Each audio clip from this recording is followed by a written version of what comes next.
comprehensive one, but it would be one that would capture the reason why we're here and highlight the trajectory that we're going as a entity, or let me put it by extension, industry, because we need to start speaking about the swine industry.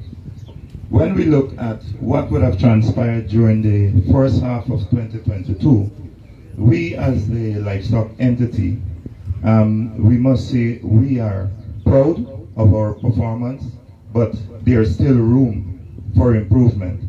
Even though swine has been one of the shining stars through the first 6 months of 2022, there's still room for improvement, and we are, as the old people would say, putting all our eggs into your basket to continue to be good multipliers and to ensure that the industry continue to grow.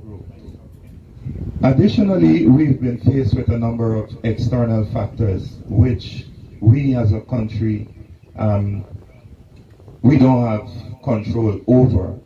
But based on the strategic direction and policy directives and support that we've been getting from central government and our minister, and by extension our board, I must say that we have been able to withstand, to an extent, a number of those shocks.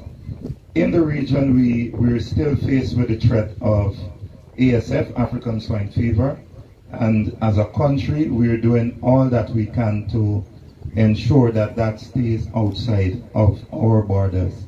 There are other diseases of economic importance which we are concerned about, and our quarantine team, they're working 24 hours to ensure that we continue to be a country that is free of those diseases. Locally, there are certain endemic diseases which we are keeping a very close tab on, and we want to ensure that we continue that, because in the last floods that we had, if you look back at the national data, and we must give ourselves a pat on the shoulder, because we had less, I think it was 2 or 3 reported cases of leptospirosis in swine producing areas, and that is a big positive for us as an entity and a country as a whole.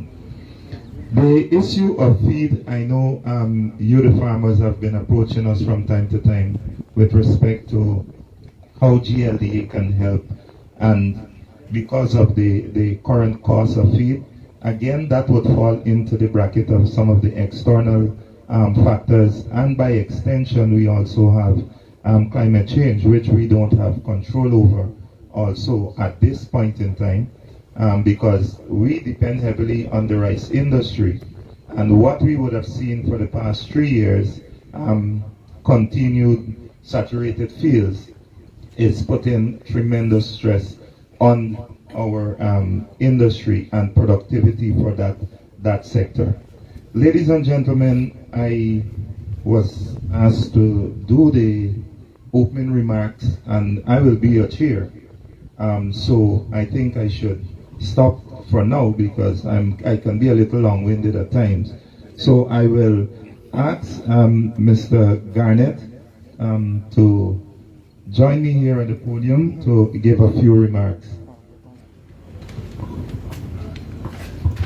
Thank you very much, CEO, Minister, DG, fellow board members, farmers, of course, and the media. Very important to have the media with us. As CEO mentioned today, the distribution of genetics, very important for the swine industry, and I really like that CEO brought up the word industry, because remember, colleagues, that agriculture is a business, and we got to think of industry type setting, and that's one of the support that ICA is providing to the Ministry of Agriculture and certainly the beneficiaries. Also, with respect to the diseases, we need to be careful with the African swine fever, and I'll use the word backtrack. I learned that here in Guyana, there's a level of responsibility that we all have. So let us do our part. Let's work with the GLDA and now the relevant authorities, the new established Food Safety Authority, to ensure that we follow the law. Also, CEO spoke about the feed and the realities, and we know that Guyana is expanding on its soybean and its corn, which form the main two bases for feed. But we're also bringing some new grass seeds also and some legumes from our neighbor Brazil, and we'll be establishing those very soon. And we'll get into other cut and carry type approach and so on. So certainly the swine industry will be able to benefit from some of these models that we're talking. With respect to business, again, with the ASDU and funding from the IDB, we're very happy that we're doing cost of production exercise across the country. So I know that some of you have benefited. This is a multiplier group. We know that we have an organized group. It's very important to be organized. When you're organized, you could have more benefits from the government, from institutions like ICA, and many other partners. With the cost of production now, agriculture is a business, we need to be clear. And there are certain, what we call public good, for example, today, that the government is assisting you all with very good genetics, but that is only a part that we need to work on. So we know that the cost of production, we highlight exactly what entails for us to be competitive. Remember, agriculture is competitive, and it's not just producing pork for pork's sake. We need to be able to market it, quality, and be able to market both at home and abroad. So I'll be very brief. I know the interest of time. Congratulations to you all, and let me highlight as a board member now that we're doing our best to work with the CEO, because we need to ensure that the GLD is more effective and more efficient in the services that it provide you all, but also you all need to, the beneficiaries need to engage us more, be honest with your concerns and so on. Not everything can be public good. Today, obviously, it's a donation, many partners involved, but you need to also spend from your pockets also. That's the reality about agriculture. Thank you very much. Thank you very much, Mr. Garnett, and I think you would have summed it up well, and you even whet their appetite with what is there to come with respect to the other programs which we have, not only for the swine industry, but for some other sectors. I would now like to invite to the podium our Director General and Chairman of the Board. He's a gentleman who has been pushing us, and let me just say, he's a man that believes in perfection. So, ladies and gentlemen, let us welcome the perfectionist to the podium. Thank you very much, CEO. Not at all, not the perfectionist. Honorable Minister, fellow directors of the board, staff of GLDA, the media, and farmers, a pleasant good day. I'm happy to be here and to be part of today's activity. I think this is the second such activity we have been engaging with regards to swine, in terms of swine. And I'm happy with what we have been doing with the guidance of the minister and from the government. We have a target of 4,200 sows to be produced by the end of 2022. To date, we are over 3,000, and we hope long before the end of the year we'll complete the target.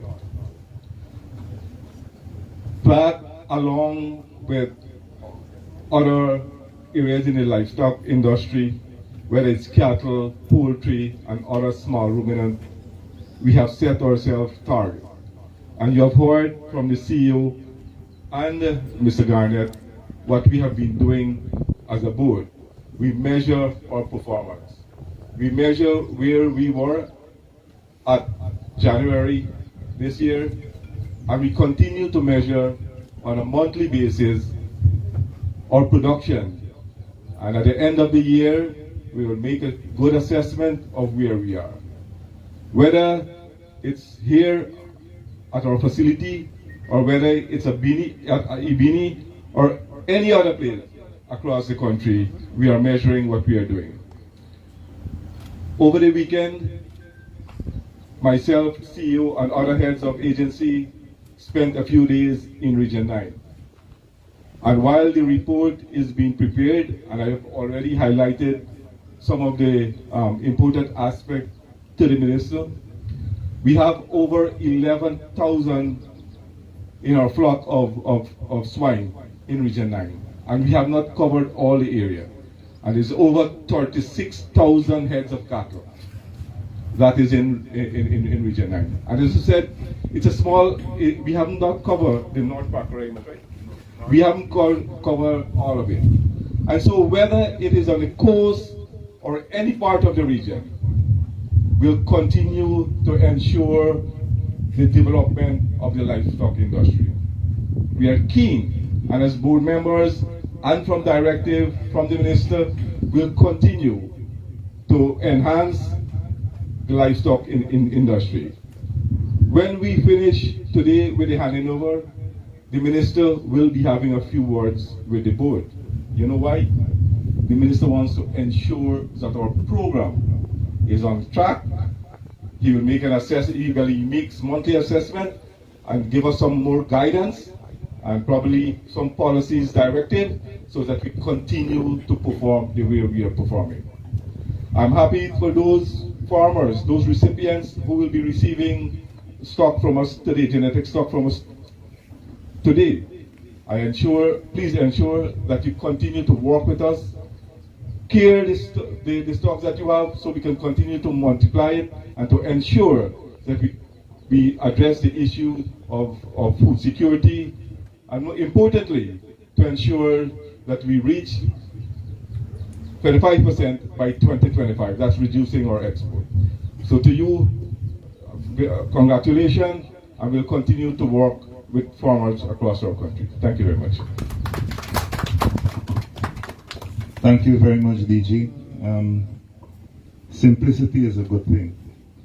He refused to accept the perfectionist individual that he is, but still he touched on data and how we monitor. You can only monitor with a view to improve on what you're doing. That is why I made the point. And I must say, as an entity, we're fortunate to have a group of board members led by Mr. Ramraj that will take the livestock industry into the future. Ladies and gentlemen, as we wind down, I now have the privilege of inviting our Honorable Minister to the podium, and I don't think he needs any special introduction. He's a man that is known throughout the country.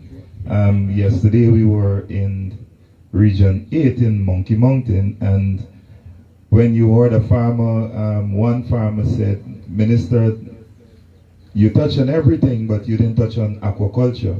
That can tell you. Imagine, look at that part of the country, and farmers are following what is happening throughout this country in the agriculture sphere. Let us welcome our Honorable Minister of Agriculture. Thank you very much, Dr. Warren, Director General, Member of the Board of Directors, staff of GLDA, member of the media, but more importantly, farmers who are here this morning. I'm very happy that we are here once again. I can remember a few months back, we were right here to distribute to farmers swine so that we can build the swine industry in our country. And we heard just now from the chairman of the board how much our challenge today, 4,200 swine by the end of this year, and we have seen we are very close to that target. So I might have to revise the target so that we can achieve more. But more importantly for us as a country, we have seen not so long ago, a few weeks back, or last week, the Minister of Finance put out his half-year's report, and we have seen a drastic improvement in the livestock industry. We have seen an increase and a growth in the livestock industry. With the exception of milk and eggs, dairy and eggs, all the other sectors in the livestock industry, we have seen improvement and we have seen growth. So that's an achievement all of us should take credit of. But today, in our country, in the region, and around the world, we are seeing now that the food production and food security is becoming one of the most important activity around the world. And we have seen what have happened over the last 2.5 years during the pandemic.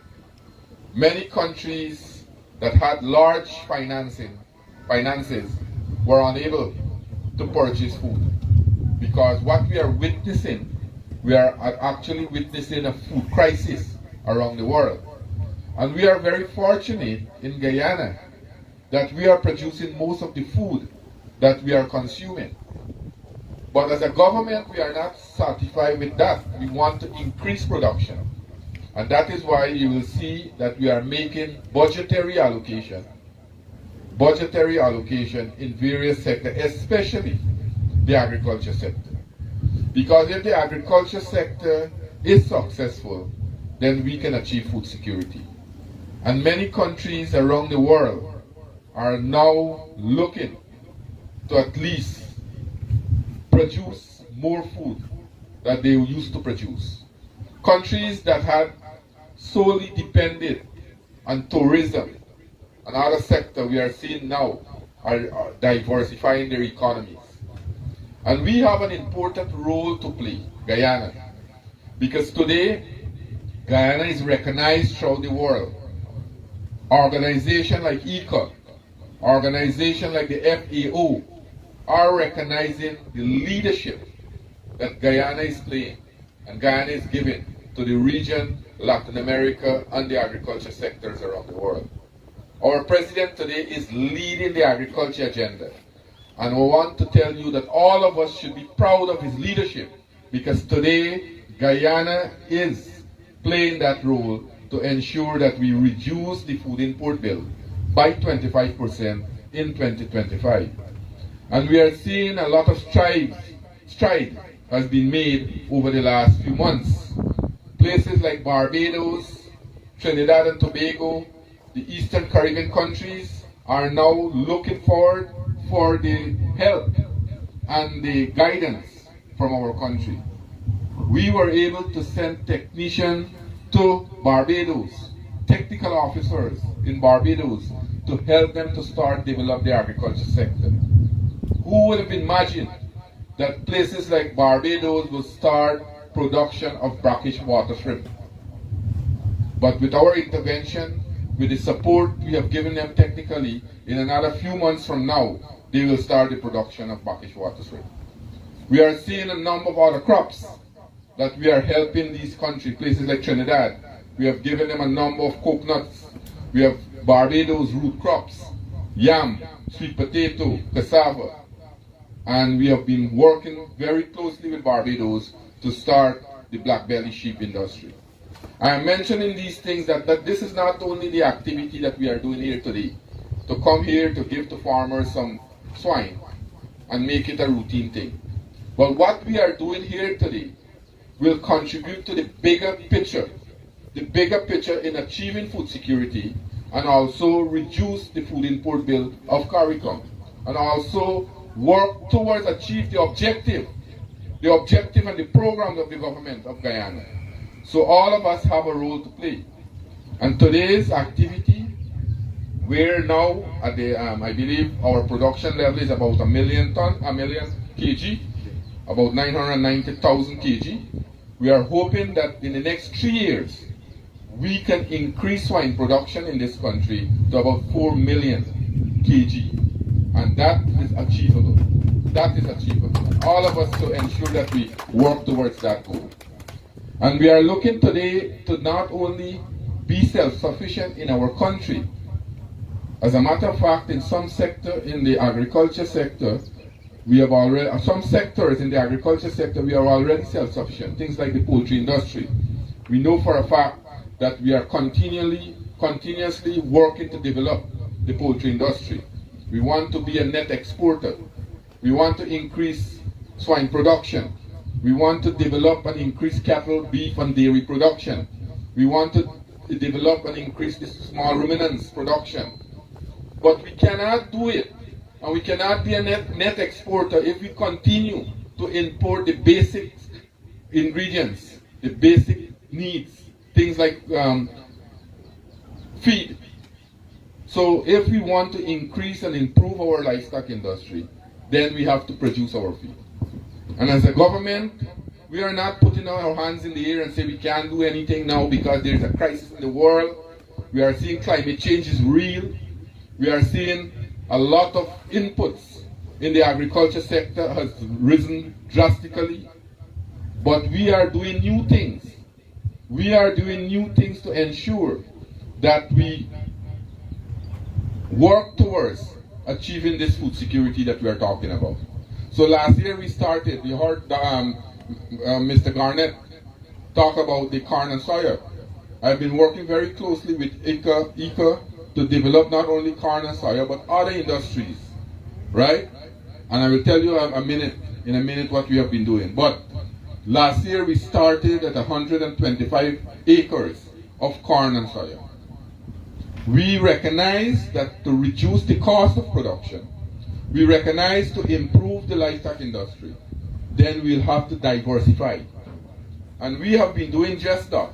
So we have formed a group, formed a consortium with a set of businessmen. We are putting in the infrastructure. As I'm speaking here today, we have already expended close to over $1 billion in building roads, in putting up other infrastructure like silos and other things. And the business community, that set a group of businessmen, are working now to plant the corn and soya. So hopefully this year, by the end, which will be for them by February, they will increase the production or the acreage from 125 acres last year to about between 3,000 to 4,000 acres. We are looking also, I'm working with some private business individuals to work with them so that they can bring in capital into financing into the project. We are working at a target that in the next 3 years, for us to become self-sufficient, we have to produce or we have to cultivate 25,000 acres of corn and soya 2 times per year. And we will be self-sufficient and we can be a net exporter. I am very optimistic that with the work that we are doing and the land space that we have and the resources that we are putting in this project, I am very optimistic that we will achieve that goal in the next 3 years in 2025 so that we can be self-sufficient in producing all of our livestock feed and develop the livestock industry. Those are challenges that we have to work with. So today's activity is very, very important, where we are delivering these swine to farmers so that they can help to build the swine industry. That is one aspect. We are working at the central level to build the processing facility, to build the abattoir, so that you can get better facility in the country. We can prepare ourselves. We are looking right now also to build a abattoir in Region 5, Rising Sun, so for the beef industry. We are now building and working to make the preparation, because we have already collected from Barbados 132 black belly sheep out of the 1,000 in another month. Within another month, the balance will come to Guyana to make a 1,000, and then we'll roll out the program. We started now to develop the land in Region 5 so that we can prepare the place there for this industry to take off. We have seen an increase over the last 2 years by over 200 heads of cattle at our Ibini station there, Savannah station there. That's an achievement for us because we have been working constantly. By the end of this month, early next month, we'll see 60 new breed of cattle in this country. Brahmin cattle coming from, we already paid for it and they are now making the preparation to ship it to Guyana. So in the livestock industry, we will see continuous development. Not only the traditional crops and the traditional things we are putting investment in like rice, sugar, other crops. We are making investment in the agriculture sector so that we can make that contribution to Guyana and to the region. Today, as I said, the entire region is looking forward and looking towards Guyana for that leadership. And we have a history as a country where many of our presidents would have given that kind of leadership. We all remember about the Jack Dales initiative that was adopted by CARICOM, the binding country in agriculture. When we had the Agriculture Investment Expo, many Caribbean leaders who were in Guyana regretted that we haven't continued the path that they have adopted in 2009, 2010, when that initiative came about. Or else we would have been far off as a region in producing most of our food already. Now, CARICOM is looking towards that to ensure that they implement those constraints. We have seen now where our president has refocused CARICOM to reduce the food import bill, but not by just words and say that we have to reduce it, but he have now crafted a path how in the next 3 years CARICOM will reduce the food import bill by 25%. And he has shown CARICOM how that can be done. And that is an achievement for us as Guyana, where CARICOM is looking directly now towards Guyana. Today, many of our produce are in high demand in these countries.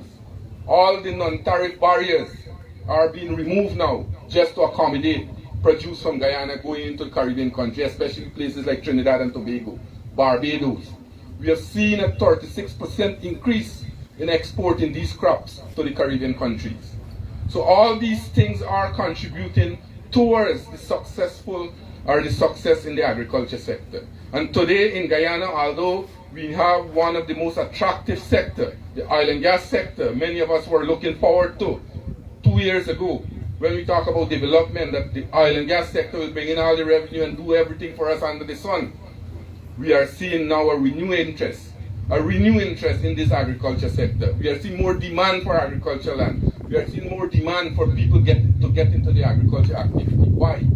Because we have with the program that we have started, the work that we are doing amongst the farmers, the works that we are doing among the population. Now people are seeing the importance of agriculture, the importance of producing food, and the importance of food security. We can have all the money in the world, if we don't have food, then we will starve. So all of us today, as we are now making these donations, to the farmers, this is beginning of good things to come. Where in other areas we will make available also genetic improvements so that we can develop together the country's livestock sector, so that all of us can be proud of. So on behalf of the Ministry of Agriculture, let me congratulate each and every one of you, and I hope that this program will replicate and will cooperate with GLDA in also helping other farmers around the country. Thank you very much. Thank you very much, Minister. And I don't even know if to say thanks for extra work, because I heard that our target might be reduced, and then there was might be increased. And then there were some other indirect charges that were given to us. But you can rest assured, as a team here at GLDA, we will be giving it our best shot. Before I introduce or invite Mr. Anderson to say thank you on behalf of the swine farmers, we have also with us the Chief Technical Officer of the Ministry of Agriculture, Mr. George Jarvis here, and he would be doing the actual handing over of the pigs to the recipients. For accountability and transparency, ladies and gentlemen, each farmer that would be receiving would have already signed an MOU, which would have given certain responsibility to the farmer and also to GLDA, and we'll be monitoring this, the development of these animals as we move forward. I would also like to invite quickly a few staff members to publicly say thanks. We have the ASDU Extension staff. Mitzi and team, please step forward quickly. Can we give them a round of applause, please? Mr. Fordyce? Where's, yes, Alvin? That's your team. You're the head of that team. Come on, you need to join your team.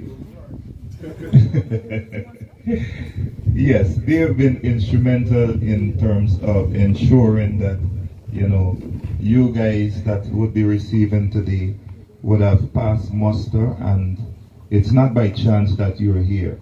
They would have been working with you for quite some time. also. Thank you very much.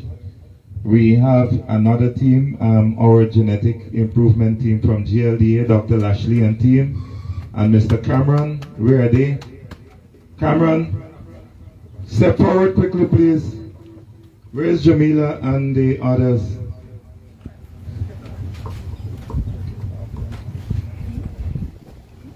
The point here is, it's not a case where one person is doing it all. It's a team effort, and this can only be achieved by the support that we've been getting from the board and central ministry.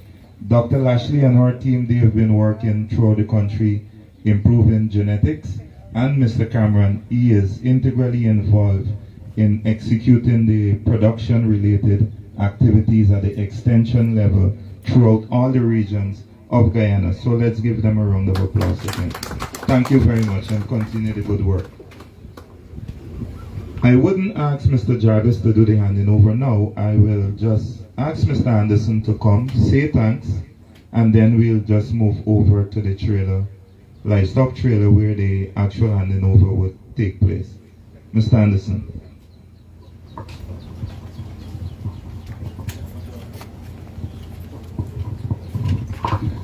Good day, everyone. Good day, Minister, our Chairman of the Board, fellow directors. This morning, I'm excited, truly excited, with the effort of the government to improve the pork sector.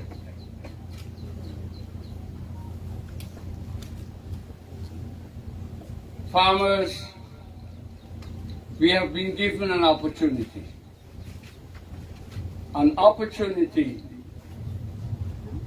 to develop ourselves and hence the sector. We are in an event of 400-meter hurdles. Simple meaning that we would have hurdles to cross. We have got an opportunity provided by this government, our government, by having a very astute ministry headed by a very astute minister. Very hardworking, very simple, can be approached even in the 20s. He's committed to the sector's development. We have to ensure, as farmers, yes, we get these genetics, that we care for them because they are very costly. They would bring tremendous benefit. As I look around, I think I'm seeing one of those beneficiaries here, and that happens to be Mr. McGarrell. Mr. McGarrell can attest this morning about the benefit derived with these new breed of pigs that is now being made available to us. The minister alluded to the commitment of the government to replace import into the CARICOM region. And therefore the first step is by 2025 to reduce import by 25%. It is an opportunity. We have our role to play, that we take very serious care of these animals, the psychosanitary.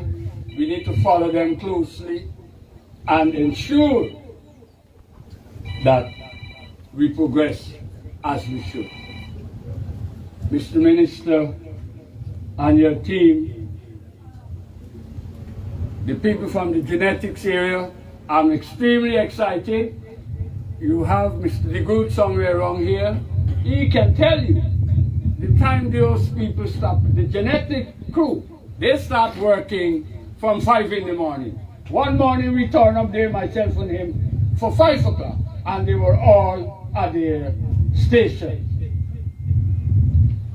As a beneficiary of the AI program, I can tell you that they are there even up to 7 o'clock in the night to administer artificial insemination. And I heard, or earlier, we gave them a chair. I'm asking for another chair from you, the farmers in particular. They have been doing a fine job headed by Dr. Lashley.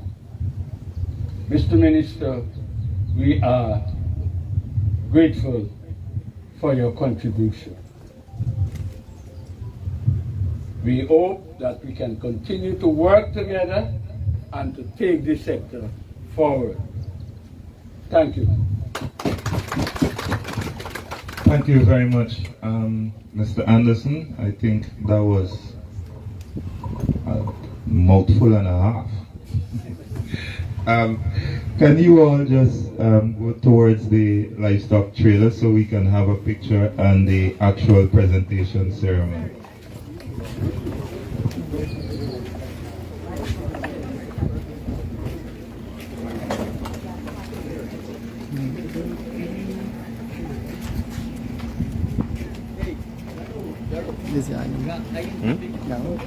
No, one of them from upstairs, the bar.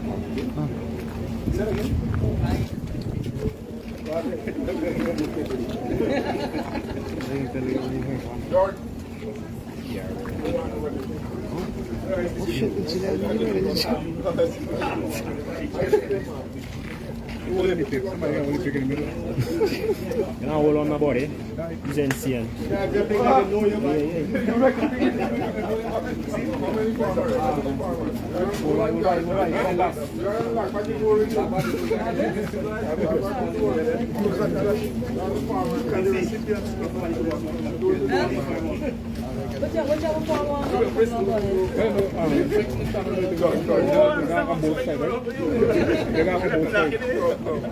You want to get throws like a whole community.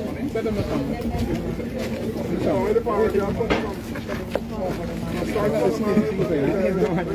You got to be on both sides, right? Both sides, semicircle.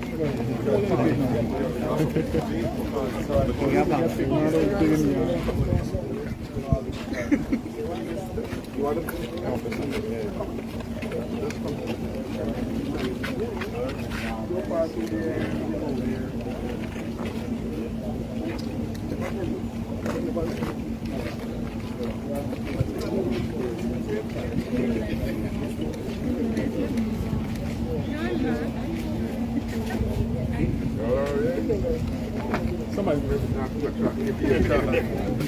okay.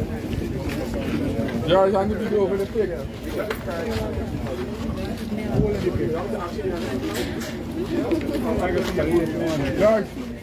George, before they want somebody lift a pig. Lift a pig and back to the boat. I get one like some people. Anyone the farmer. There we go, right?